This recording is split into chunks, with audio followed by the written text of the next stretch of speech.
sur ma chaîne pour la lecture de vos énergies pour la semaine du 15 au 21 mars. J'espère que vous allez bien. On va tout de suite rentrer dans ce tirage par l'énergie générale qui va se poser comme ça sur nous et que nous allons plus ou moins ressentir fortement comme une onde, plus ou moins douce, plus ou moins de choc.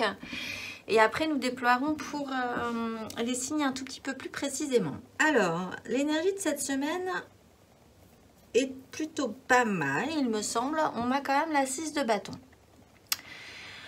Une volonté ou pour certains quand même, l'idée d'avoir bien négocié un cap un peu difficile. Un ego un petit peu regonflé à bloc. Peut-être que de manière générale, il y aura des petits soucis avec l'ego. Les égos que vous allez rencontrer durant cette semaine aussi. Alexer la 6 de bâton, c'est quand même, disons, être vraiment très très fier de soi et apprécier énormément que ça se voit en fait, qu'on a réussi quelque chose de positif. Donc peut-être beaucoup d'ego à un très haut niveau cette semaine. Si c'est vous, enfin si vous baignez aussi dans cette énergie vous-même, vous pouvez vous sentir plutôt content parce que vous avez vaincu une difficulté, possiblement sur ce qui vous allume, possiblement aussi sur une difficulté sur la façon de faire avec les autres. Donc une notion de victoire. De manière sous-jacente là-dessus, nous avons le roi de denier. Donc sur la manière dont est géré le quotidien, dont la prospérité est engagée ou entretenue dans un foyer, dans une structure, dans une communauté, avec quelqu'un de décisionnaire là. C'est pour ça que vous allez peut-être, pour certains, être confrontés à un ego très puissant, surpuissant cette semaine. Mais de manière plus générale, une réussite sur la manière de gérer vos affaires, les affaires, que tout est bien qui finit bien et que tout le monde trouve ça plutôt pas mal. On va passer au signe. Alors, l'énergie pour tous les signes, c'est la roue de fortune. C'est-à-dire que là, quelque chose se réenclenche. Le 21, à la fin de cette semaine, nous passons au printemps. Donc on change de période, on change de saison. Du coup, il y a cette sensation de modification qui va être importante pour vous cette semaine. Vous sentez que quelque chose se décale et que la roue de votre vie se réenclenche. Peut-être que vous sentez que le printemps renaît en vous, autour de vous, et que vous pourriez être actif sur cette situation-là, avoir envie de modifier certaines choses dans votre vie pour ne pas avoir l'impression de recommencer éternellement le même cycle. Donc une roue de fortune qui vous annonce quand même du changement. Peut-être parce qu'il y aura eu une victoire précédemment, ou alors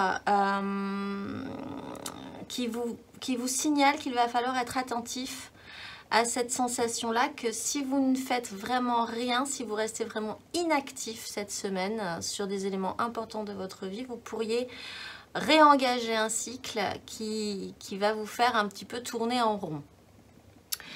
On va passer aux éléments, les éléments de feu, les béliers, les lions, les sagittaires. Cette semaine, vous avez donc un passage assez important à faire puisque vous avez la mort. Avec cette roue de fortune, il y a vraiment là un passage, hein. C'est plus qu'un passage, c'est un grand passage quand même, qui n'est pas forcément dramatique, je le dis, la mort n'est pas dramatique. C'est une évolution. Donc vous, possiblement que vous allez pouvoir agir sur cette roue de fortune. La mort vous explique qu'il va falloir vous délester de certaines choses dans votre vie qui ne vous sont plus utiles, qu'il va falloir changer de cycle, que ça reprend un peu cette idée de changement de saison aussi. Vous allez enlever votre manteau d'hiver pour pouvoir être un tout petit peu plus à l'aise dans cette saison du printemps.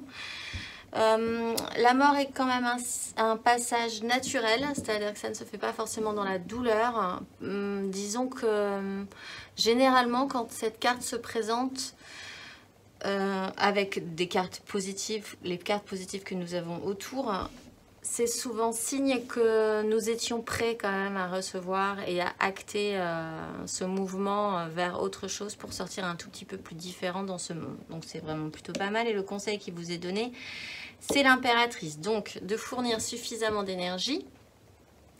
Ce qui reprend cette idée de roue de fortune, si vous... là, vous avez vraiment une possibilité d'être un tout petit peu plus différent dans ce monde. Donc, si vous ne saisissez pas cette opportunité, si vous ne dégagez pas l'énergie de l'impératrice, qui est quand même capable de générer une puissance, une énergie assez impressionnante, suffisamment impressionnante en tout cas pour générer de la vie d'elle-même, vous allez continuer à tourner dans votre roue. L'impératrice vous explique aussi que vous pouvez faire par vous-même. L'impératrice n'a besoin de personne finalement pour générer, faire naître la vie. Ça a aussi cette notion-là. Donc peut-être que c'est ce que vous allez transformer chez vous, certains signes de feu, de comprendre que vous pouvez faire par vous-même, vous autosuffire, générer des choses juste en dégageant suffisamment d'énergie par vos propres moyens. Pour pouvoir faire ce passage et être un tout petit peu plus différent dans ce monde. Mais c'est quand même la mort et l'impératrice, là vraiment de très très très fortes énergies. On a des cartes majeures, hein, carte majeure, carte majeure, carte majeure. Passage assez important. Pour les signes d'air, les Gémeaux, les Balances et les Verseaux, vous avez aussi une carte majeure. Cette semaine, vous avez le Soleil. Donc vous aussi, c'est assez important cette semaine, je pense, pour vous. Le soleil met en lumière des choses. Je le dis, je le répète, le soleil est toujours protecteur. Peut-être que ce que vous allez mettre en lumière cette semaine ne sera pas forcément agréable à regarder d'un premier coup d'œil. En tout cas, ça vous sera toujours bénéfique de mettre un éclairage dessus pour la suite. Il est protecteur, il est chaleureux envers vous, même si vous n'avez pas l'impression sur le moment que ça peut l'être. Il est là aussi question de vous-même clarifier énormément une situation, des questionnements que vous avez, de ne plus être dans le doute, de ne plus être dans les projections. Ce n'est pas un conseil, mais c'est une énergie possiblement là qui va vous émaner de vous, de vouloir éclaircir aussi des questionnements que vous avez, des interrogations ou peut-être même, comme je le disais, des projections peut-être un petit peu fantasmées ou peut-être parfois même négatives. Ou, voilà, de ne plus rester dans le flou en fait. Le conseil qui vous est donné, c'est la 7 de bâton. Donc, c'est de vous battre pour vos désirs. C'est que vous passez, là, vous êtes sur la 6. Il y a cette énergie de victoire que vous aurez peut-être envie d'avoir cette semaine. Et après, il va falloir quand même se battre pour vos désirs. Ne pas penser que ça sera si simple que ça. Ne pas penser que vous n'allez pas devoir fournir des efforts pour ce que vous désirez. Ce n'est pas le soleil vous amène un éclaircissement, possiblement cette semaine. Après, il va quand même falloir créer une action, vous, de lutte. Alors, de lutte positive, c'est-à-dire si vous vous sentez avec cette illumination finalement, cet éclairage, ce nouvel éclairage, en danger, en prise de risque ou que pour votre développement futur, vous avez l'impression que ça ne sera pas si évident que ça, il va falloir vraiment lutter, avoir cette volonté.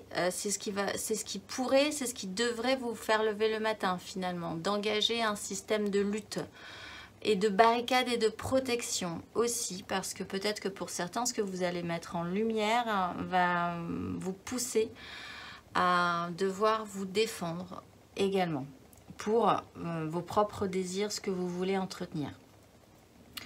Pour les signes d'eau, les cancers, les scorpions et les poissons, vous avez la 9 de denier. Donc vous, on est vraiment dans une question d'ordre matériel, ce qui pourrait reprendre ce roi de denier. Alors là, il peut être question de plusieurs choses. Soit ça peut être des souhaits d'accomplissement matériel et concret dans votre vie.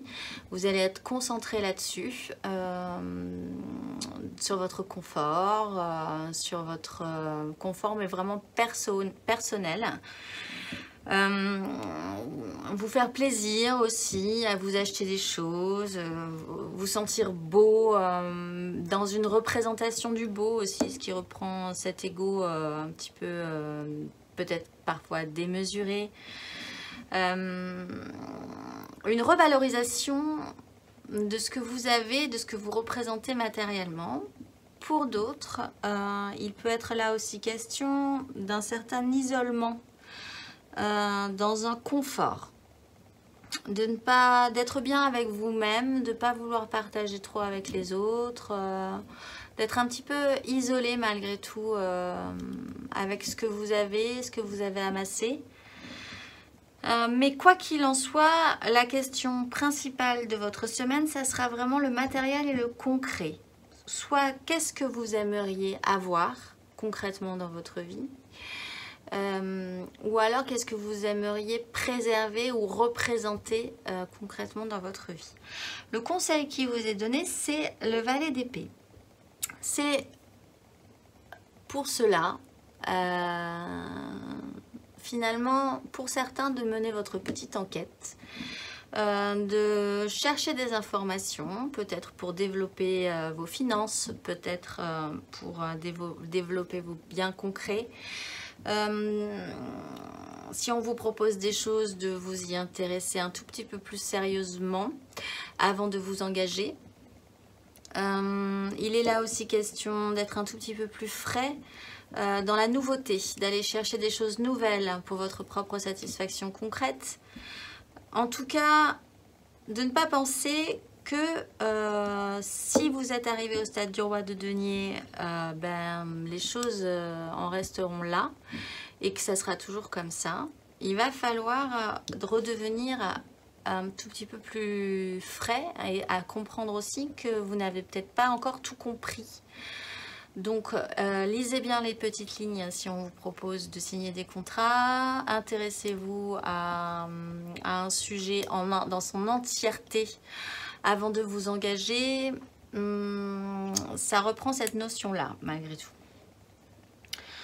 Ne pensez pas, c'est ça c'est le message que je reçois, c'est ne pensez pas que vous savez tout et farfouiller et aller vraiment au fond des choses avant de penser être au clair avec une situation concrète ou financière. Pour les signes de terre, les taureaux, les vierges et les capricornes, vous êtes aussi sur une 9, vous êtes à la 9 de bâton. Donc, vous pensez cette semaine que ce que vous avez désiré, ça va devenir un tout petit peu compliqué de l'avoir. La 9 de bâton, c'est, comment dire, peut-être que vous vous êtes investi, les choses vous ont plu pendant un petit moment sur certains domaines de votre vie, qui vous ont allumé, qui vous ont stimulé, sauf que là, vous vous rendez compte cette semaine que c'est peut-être trop pour vous. Vous avez un petit doute sur le fait que vous pourriez assumer correctement ce que vous avez désiré, l'amener jusqu'au bout si ça parle d'un projet. Vous êtes un peu fatigué, peut-être que vous aurez aussi des bâtons dans les roues, peut-être que c'est pas encore l'énergie du burn-out, mais là vous déchantez un peu ou vous vous inquiétez un petit peu de la suite des événements. C'est cette notion-là. Le conseil qui vous est donné, c'est le valet de denier, donc comme les signes d'eau, redevenir apprenant. Et alors là, pensez bien que il va vous falloir vous apprendre une nouvelle manière de faire pour arriver là où vous voulez aller. Peut-être que c'est ça qui vous manque ou qui vous manquera cette semaine en pensant que là, tout à coup, vous vous retrouvez face à une difficulté sur les projets que vous avez engagés, sur les désirs que vous avez développés. Au lieu de vous dire « Oh bah non, bah voilà, bah du coup c'est bon, c'est trop compliqué, j'y arriverai jamais, c'est mort », désaxer un petit peu, ce qui reprend quand même aussi cette notion de la roue de fortune, désaxer un tout petit peu votre champ d'action, votre champ de vision, et voyez que peut-être vous pourriez développer ça, mais un tout petit peu différemment, avec une autre manière de faire que vous pourriez apprendre. ou réapprendre, trouver une solution là où finalement vous ne l'attendiez pas de base. Ça reprend exactement la même énergie d'aide, de conseil que les signes d'eau. Ne pensez pas que vous savez tout. Laissez-vous une ouverture, laissez-vous une possibilité que vous n'aviez pas envisagée pour pouvoir aller là où vous voulez aller. Et conscientisez bien vous êtes toujours dans un champ d'apprentissage aussi. Et que c'est ça qui est intéressant dans un parcours de vie. Le conseil pour tout le monde d'ailleurs, c'est la reine d'épée. La reine d'épée fait par expérience. La reine d'épée prend des décisions. La reine d'épée donc est capable d'agir sur cette roue de fortune pour ne pas reproduire exactement les mêmes schémas répétitifs qui commencent peut-être à devenir lassants chez vous. Elle est capable de se dire que ça, clairement, pendant plusieurs temps, ça n'a pas marché, par expérience, d'expérience. Et maintenant, elle est capable de dire, donc je ne vais pas faire comme ça cette fois-ci. Donc je ne vais pas décider ça ou si cette fois-ci. Je vais essayer de faire un tout petit peu plus différemment. Je vais essayer d'évacuer aussi certaines situations, peut-être possiblement pour les signes de feu, pour être un tout petit peu plus différent dans ce monde. En carte majeure, nous avons la Lune. Donc, les choses ne sont pas tout à fait claires encore pour vous. De toute façon, pour les signes d'eau et les signes de terre, vous redevenez apprenant. Pour les signes d'air, vous êtes quand même en lutte. C'est un conseil, mais restez en lutte. Restez sur vos gardes, restez sur votre qui-vive. Et pour les signes de feu, vous êtes également dans une espèce de passage. Donc, pour l'instant, vous ne savez pas trop... C'est encore un petit peu nébuleux, un petit peu flou. Donc ça représente bien cette idée de la Lune. Il va falloir peut-être aussi un cycle lunaire. On a engagé la nouvelle Lune le 13. Donc, de manière logique, vous allez voir ce que ça va vous donner sur la pleine Lune. La pleine Lune, elle sera le 28 mars, la semaine d'après. Donc là, il y a une petite bascule à faire. Elle est vraiment très intéressante, cette roue de fortune pour vous.